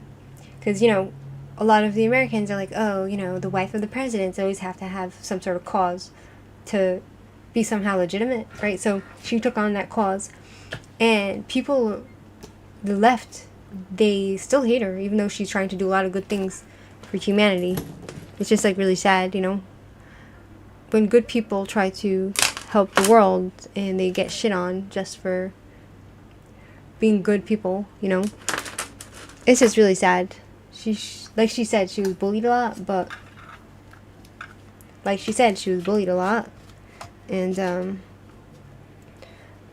you know, she's an amazing woman, Melania Trump. I usually look at the streets of America and Britain to see the pitiful state of people, crackheads, and are in a miserable condition. Yeah. So, where are we?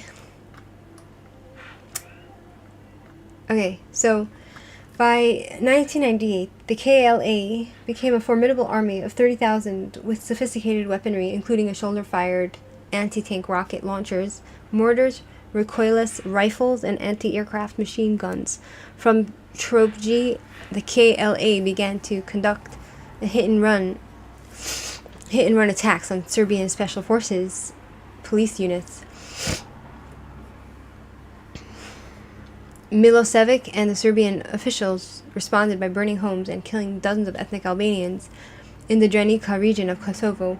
A full-scale conflict erupted, culminating in the infamous Rakak massacre of January 15, 1999, when the bodies of 45 Albanians were discovered in a gully within the village of Rakak. Confronted with this crime, Milosevic insisted that the bodies had been placed in the gully by the KLA in order to implicate the Serbs and to justify Western intervention. Le Figaro and Le Monde suggested that his claim was supported by the unnatural positions of the bodies, the absence of cartridge shells, and the inability of the Rakak villagers to identify the victims. In the wake of outcries of genocide and ethnic cleansing, the United States became involved. Both sides were asked to sit down and negotiate a settlement. Members of the Clinton administration produced the paperwork and asked everybody to sign it. Among other things, the agreement called for a referendum on independence for Kosovo. Milosevic refused. The United States, with its NATO allies, responded by reducing Kosovo to a heap of rubble. What?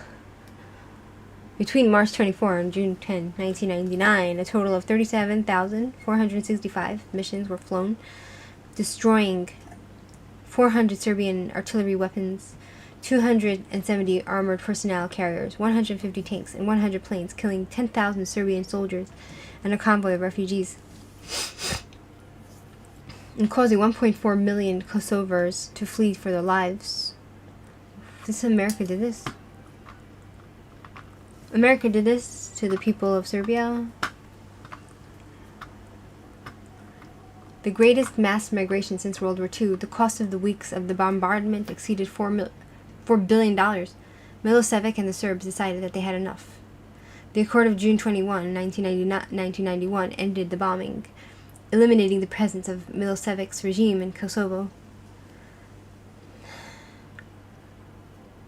and authorized a NATO force of 1,700 police officers to retain order until democratic elections could be held.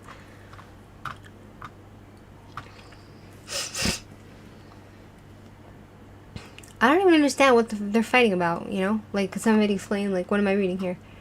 I don't know what's going on here.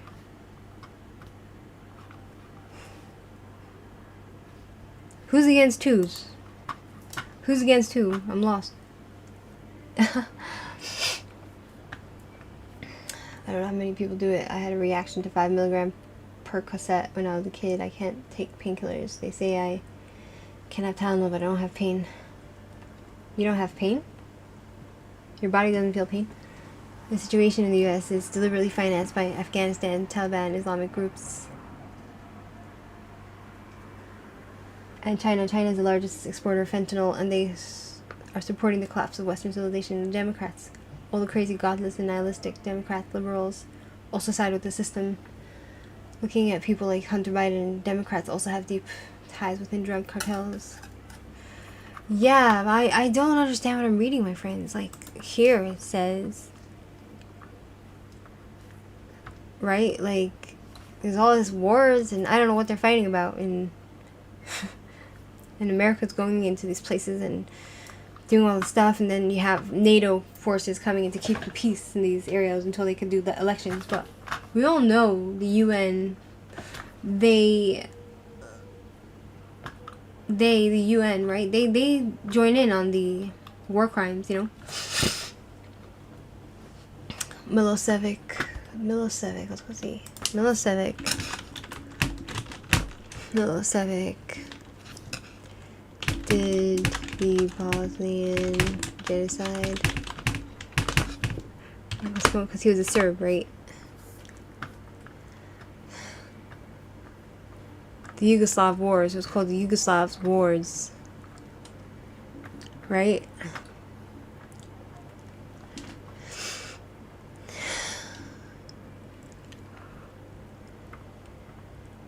Slobodan Milosevic, acting alone or in concert with other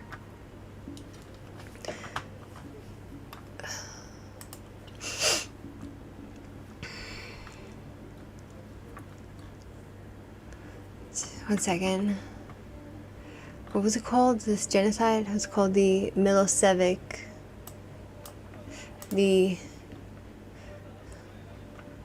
One second.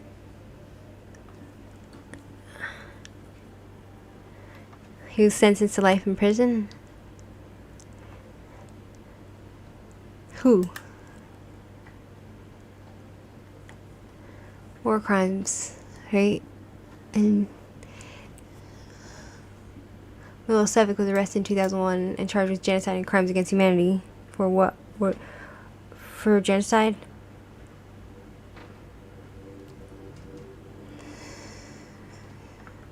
Srebrenica massacre. Is that what we're talking about? The Srebrenica massacre here? What was this? The Rakak massacre, and then there was other massacre.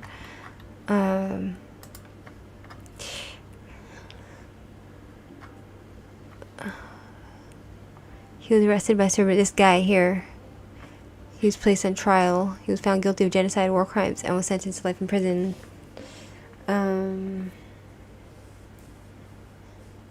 ethnic cleansing and Slobodan Praljak.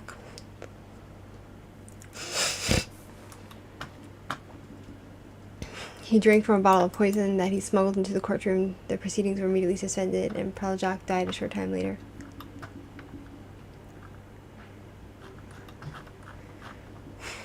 I don't understand what's going on, you know what I'm saying? Like, I can't follow.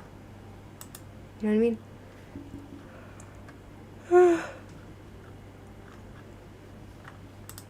Okay. But the situation in Kosovo was far beyond the capability of the meager NATO police force. Hashim Taci, a leader of the KLA, now proclaimed himself Prime Minister of the Kosovo government. The ethnic Albanians who had fled for safety from the Serbs now returned with a vengeance. It became an eye for an eye, and neither the Clinton administration nor the United Nations uttered cries of alarm. More than 200 Christian churches and monasteries were destroyed. Many, including the Devik Monastery, the Cathedral of St. George, the Church of St. Nicholas, and the Monastery of the Holy Archangels had been built in the 13th and 14th centuries. Reports surfaced of mass executions of Serbian farmers, the murders of scores of priests and grinding killings, the drowning in bathtubs of elderly women. Of the 40,000 Serbs who lived in Kosovo before the war, only 400 were left within a month after Kosovo became a NATO protectorate. So the NATO, the people, you know, the humanitarian, they didn't help save these people from getting killed. The Serbs who remained were sequestered in 3 gloomy apartment buildings on the north side of town, where the international police stood guard night and day. By September 1999, over 200,000 Serbs and 30,000 Gypsies had been exiled from the country. Despite the best intentions of the Clinton administration, bin Laden and the more radical members of the KLA had won a decisive victory. Hundreds of Wahhabi mosques and schools, thanks to contribution from wealthy Saudis, now appeared in every town and village throughout the country. Kosovo, with a Muslim population of 1.8 million, now stood as an Islamic bulwark in the midst of the Balkans. Although many Muslims and their families simply wanted to eke out post-war existence and get on with their lives, the results of the war had done something more for bin Laden. The back door to Europe had been pried open for the drug trade and the movement of weapons of mass destruction. So then, after all of that, with the Clintons trying to get involved, it caused more destruction, and the Serbs were massacred. That's like what you can call a genocide on the Serbs, right? Like, if I'm understanding correct, like 100,000 people of the Serbian population, of the Christians, farmers, and grannies were murdered by the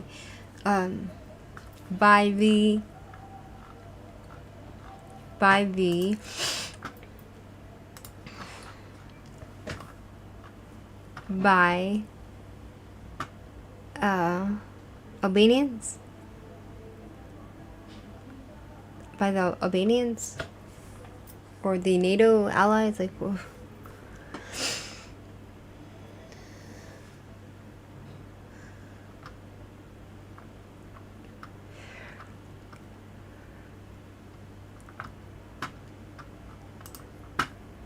One second.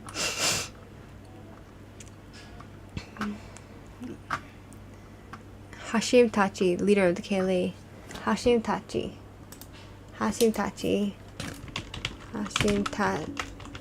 leader of KLA. What's that?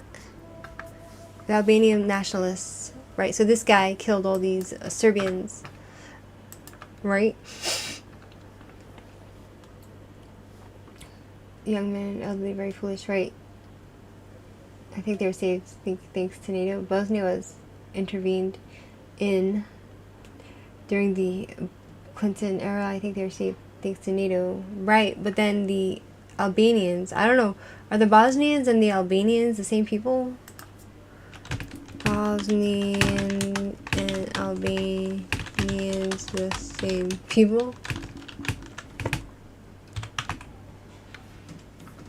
No, they're not the same people. What just happened here? My friends, this is very confusing. The third war funded by the drug trade was the Great Jihad against the United States of America. In February 1998, on behalf of the International Islamic Front, bin Laden issued his second fatwa against the United States with the following declaration: the ruling to kill the Americans and their allies, civilians and military, is an individual duty for every Muslim who can do it in any country in which it is possible to do it, in order to liberate the Al-Aqsa Mosque and the Holy Mosque, Mecca, from their grip, and in order for their armies to move out of the lands of Islam, defeated and unable to threaten any Muslim. This is in accordance with the words of Almighty Allah. Fight the pagans altogether as they fight you altogether, and fight them until there is no more tumult or oppression, and then will prevail justice and faith in Allah. So it's so strange because you have also, the Clintons trying to get involved in all these wars in Yugoslavia and with Albania and the Serbs and, like you say, Bosnia, right? But the thing is that the Clintons himself, right? I saw some documentaries about Bill Clinton and his wife and how they were also drug lords, right? And Bill Clinton was a drug user, right? So that's like something that I don't get. You know what I'm saying? Like, they're getting involved in all these wars, these drug wars and all this stuff. And they are then going to do business with Al-Qaeda and all these, they go and they back up these forces that are trying to kill Americans with the drugs. Maybe America didn't care and they thought, oh, okay, let's arm the Taliban and Al-Qaeda and bin Laden to go and fight against these other people because it's in America's interest. But then, bin Laden wants to kill all Americans and Christians and all that by basically drugging Americans up. But then maybe Clinton didn't mind that because he himself was a druggie. You know what I'm saying? They mercilessly killed young men and the elderly. Albanese in the Drenica region of Kosovo, the foolish Albanians meddled in this matter again and collaborated with the radical. Albanians are the craziest community in Eastern Europe, while Bosnians resemble the Serbs because they are Muslim. They tried to carry out a form of ethnic cleansing. Right, the Taliban and Osama in order its chaos. If the war disrupts drug trafficking, Bill Clinton might have wanted to stop the Serb-Bosnian conflict and give the Albanians a new front. I'm getting mixed up with all of these the conflict and who's fighting who. I can't follow anymore. You know what I mean?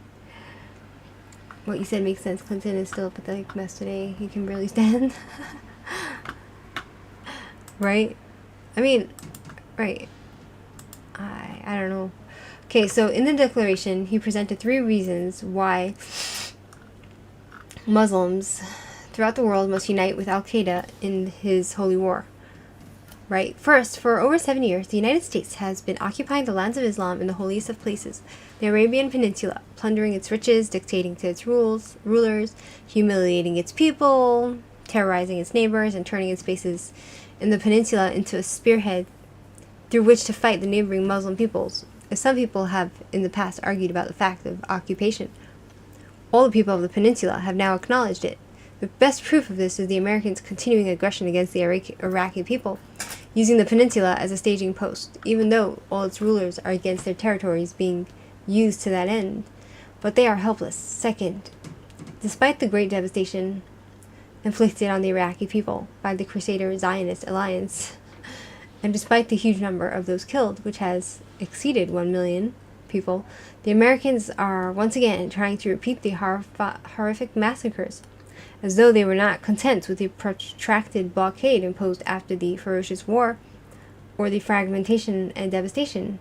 So now they come to annihilate what is left of this people and to humiliate their Muslim neighbors.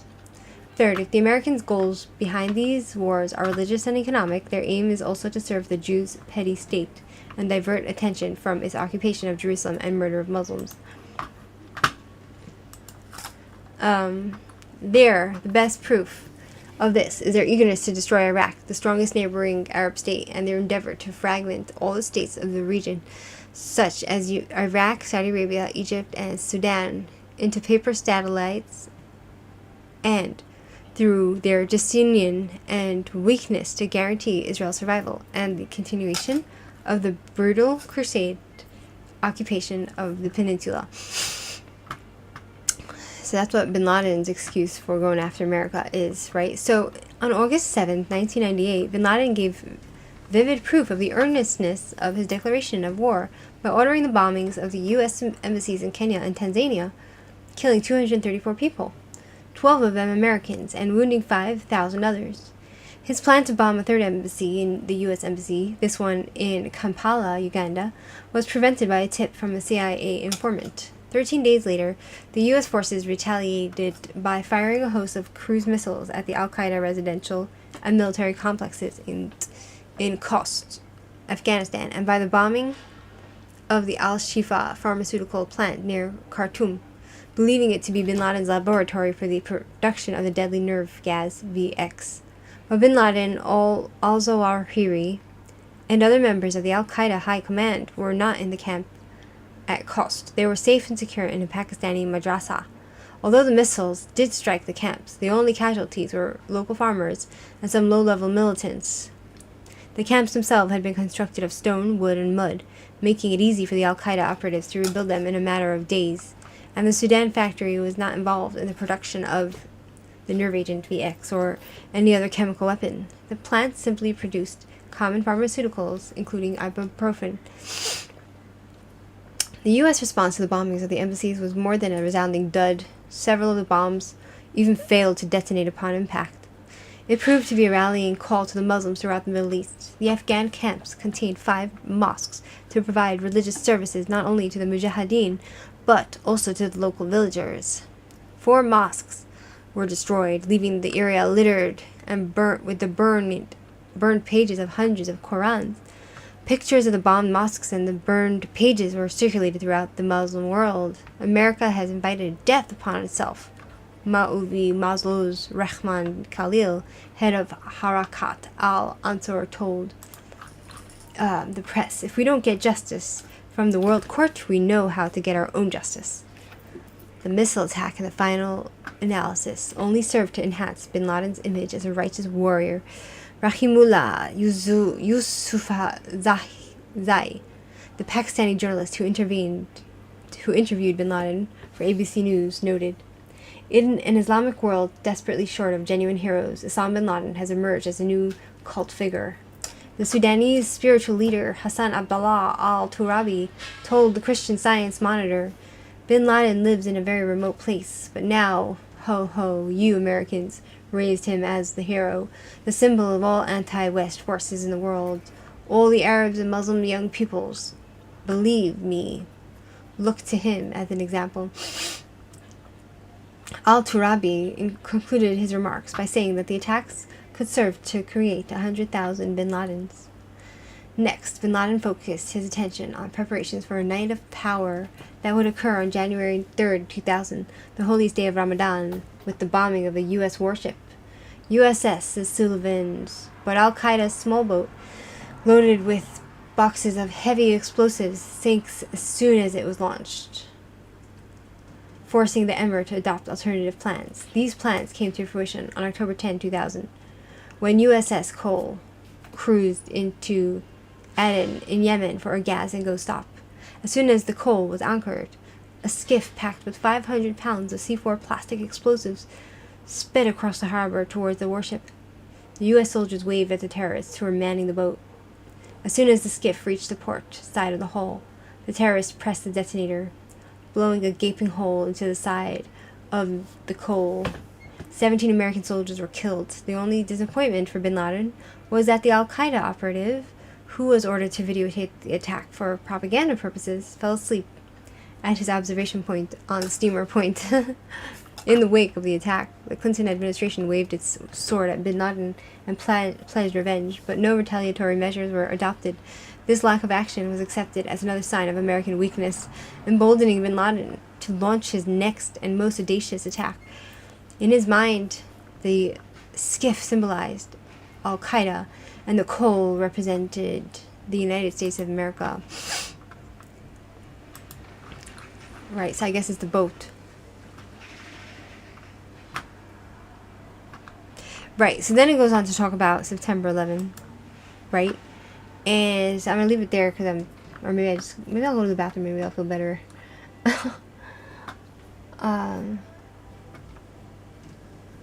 Right, he helped the capital network that carried out 9/11 to grow. It's a story quite similar to ISIS.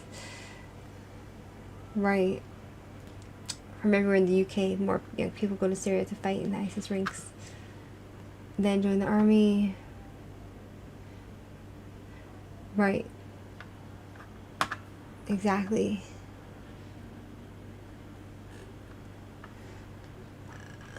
Okay, so let me go and get the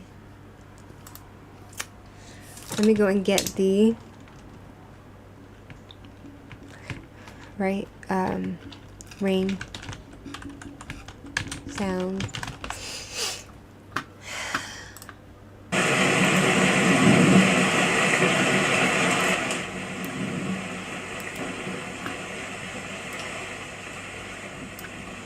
So that you guys can,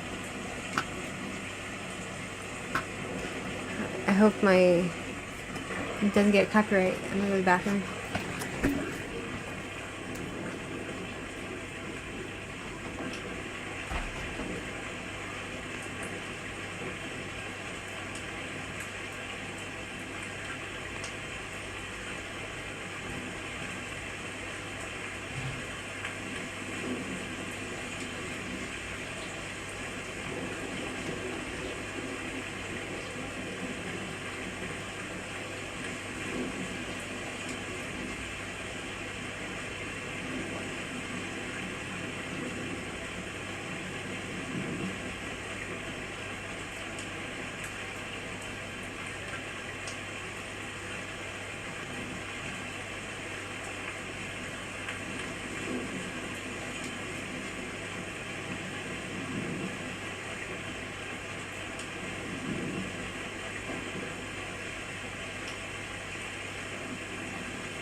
Yeah, we'll see.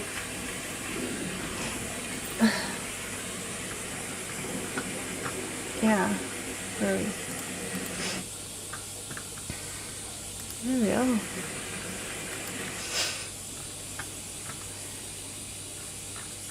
Oh, it's so nice. Look how nice this is, my friends. Look at the beautiful cottage with the rain. Oh, it's so nice. If you have a nice house to live in where you're sheltered from the rain, it's very nice. Sorry, Amber. I want to eat my salad. Oh, my nice salad. Anyway, let's see if we can do this.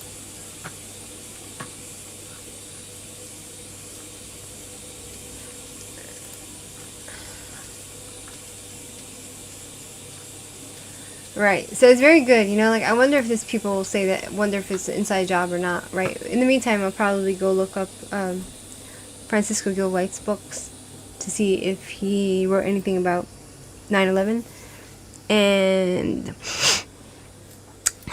I'll come back later, because now I'm tired. I need to eat and go to sleep, right? Because basically, I have things to do tomorrow. Let's see my calendar. Yeah.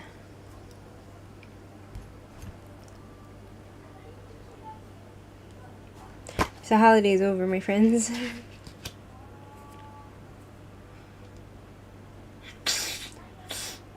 The holidays is over. So for here in Israel, it's over.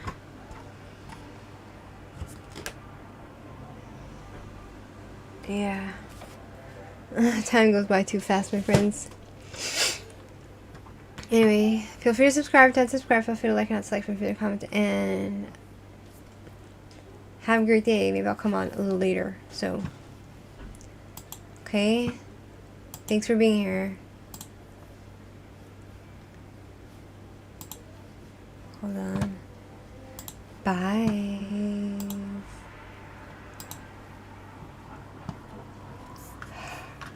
Oh, thank you. It's really sad in a way because, like, I wanted to.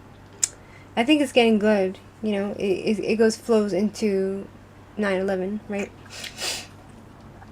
Whatever. I'm too lazy. Okay, bye.